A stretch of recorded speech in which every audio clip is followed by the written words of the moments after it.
What's up guys, and welcome back to another video of the Pacifist Trader. So in this video I'm going to talk about how to draw the right support and resistance. So let's get started. So there are three types of support and resistance. Number one, ascending support resistance. Number two, descending support resistance, and the last one is straight support resistance. तो सबसे पहले हम ascending support resistance के बारे में बात करेंगे. जब भी market higher highs, higher lows, higher highs, higher lows, higher highs and higher lows create करती है, तो उस केस में हमारा एक असेंडिंग सपोर्ट या असेंडिंग रेजिस्टेंस क्रिएट होता है. सो बेसिकली हमें कोई भी दो पॉइंट्स एक दूसरे से मर्ज करने पड़ते हैं. एक रेंज के थ्रू या एक एरिया के थ्रू हमें दो पॉइंट्स मर्ज करने पड़ते हैं, एंड उसको अगर हम प्रोसीड कर दें आगे, तो जब भी फ्यूचर में उस एरिया पे प्राइस अगर आती है तो वो एक एरिया हमारी ट्रेड करने लायक, वो एरिया हमें ट्रेड करने लायक एक अपॉर्चुनिटी देती है. जैसे कि ये प्राइस इस पॉइंट पे आई, देन बाउंस बैक किया, देन अगेन आई, फिर से bounce back, then third time, fourth time and fifth time. So ये एरिया हमारा एक असेंडिंग सपोर्ट एरिया क्रिएट हो गया. सिमिलरली इस केस में अगर हम ये यहाँ से यहाँ ड्रॉ कर दें, स्टार्टिंग में अगर हम ये दो पॉइंट को हमें मर्ज करना है इस एरिया से, देन इसको प्रोसीड कर देना आगे, तो इन फ्यूचर इस दो पॉइंट के अलावा जब मार्केट इधर आए तो एक हमारी अपॉर्चुनिटी क्रिएट होगी यहाँ पे. सो ये हमारा हो गया एक रेजिस्टेंस. ये हमारा ये यहाँ तक भी मिल रहा है, परफेक्ट. सो ये हमारा एक असेंडिंग रेजिस्टेंस क्रिएट हो गया, ये हमारा असेंडिंग सपोर्ट क्रिएट हो गया. सो बेसिकली हमें दो पॉइंट एक रेंज से मर्ज करने पड़ते हैं, एक रेंज से मिलाने पड़ते हैं, और उस रेंज को प्रोसीड करना आगे तक, लाइक दिस, ये ऐसे.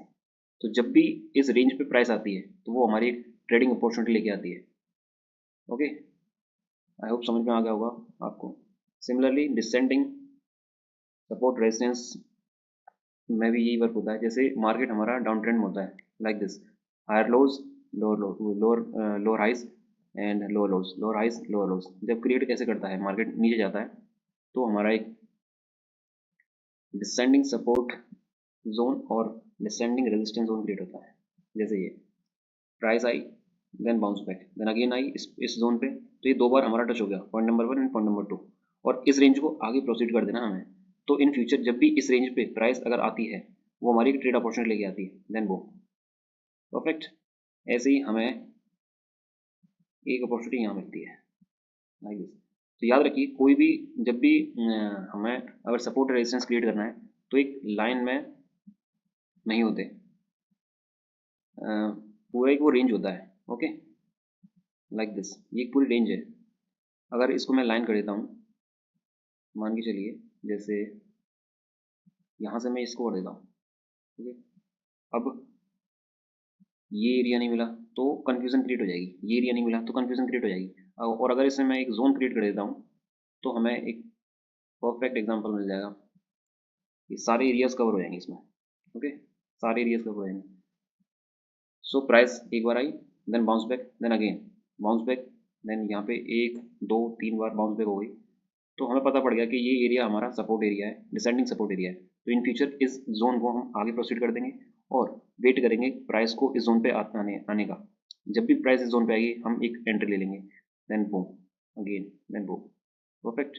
तो ये तो हमारे दो तरीके की हो गई, support resistance, descending support resistance and ascending support resistance.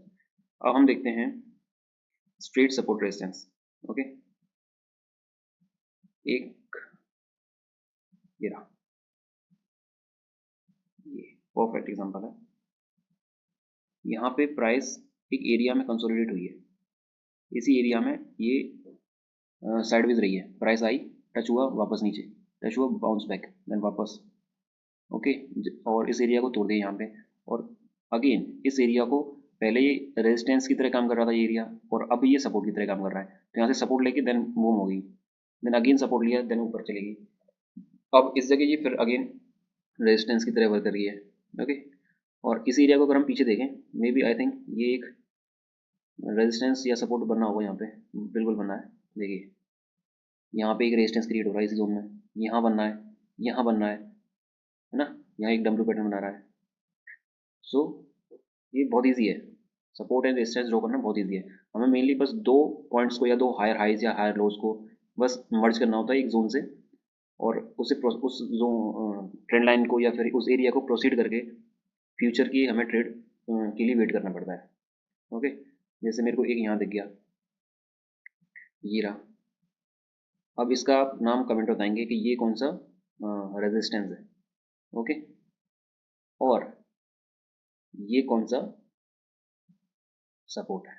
Perfect, ये पॉइंट नंबर 1, पॉइंट नंबर 2, इन दोनों को कमेंट में बताएंगे आप। और आपको एग्जांपल दिखाता हूँ।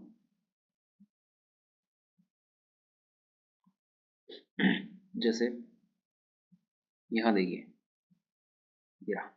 परफेक्ट, यहाँ पे ये जोन सपोर्ट की तरह वर्क करा, यही जोन यहाँ रेजिस्टेंस की तरह वर्क करा, देन अगेन रेजिस्टेंस, यहाँ पे यहाँ एक सपोर्ट की तरह वर्क करा। तो एक सिंगल एरिया एक टाइम पे सपोर्ट भी बन सकता है, एक टाइम पे रेजिस्टेंस भी बन सकता है। ओके, अगर इसे हम पीछे हिस्ट्री में ले जाएं, यहाँ भी ये सपोर्ट एंड रेजिस्टेंस की तरह बिहेव कर रहा है। ओके, बहुत इजी होता है गाइस ऐसे सपोर्ट रेजिस्टेंस ड्रॉ करना। बेसिकली हमें सिर्फ 2 पॉइंट्स एक एरिया से मर्ज करने पड़ते हैं और उससे प्रोसीड करना होता है उस एरिया को, और इन फ्यूचर वहाँ पे जब भी प्राइस आती है तो हमें वहाँ वो ट्रेडिंग अपॉर्चुनिटी लेके आता है। जैसे ये क्रिएट हो गया, ओके, पॉइंट यहाँ पे टच हुआ, देन प्राइस डाउन हो गई, देन अगेन प्राइस आई, देन फिर एक और बार आई। तो ईजी है एंड आई होप आपको समझ में आया होगा। सो आने वाले टॉपिक्स के लिए आप कोई भी अगर आपको डाउट्स है तो कमेंट में बताइए, और टॉपिक्स का नाम बताइए जो आपको समझना है। आई होप आपको ये वीडियो इन्फॉर्मेटिव लगा होगा। इन्फॉर्मेटिव लगा है तो आप इस मेरे चैनल को सब्सक्राइब करें, बेल आइकन दबाएं, and thank you so much.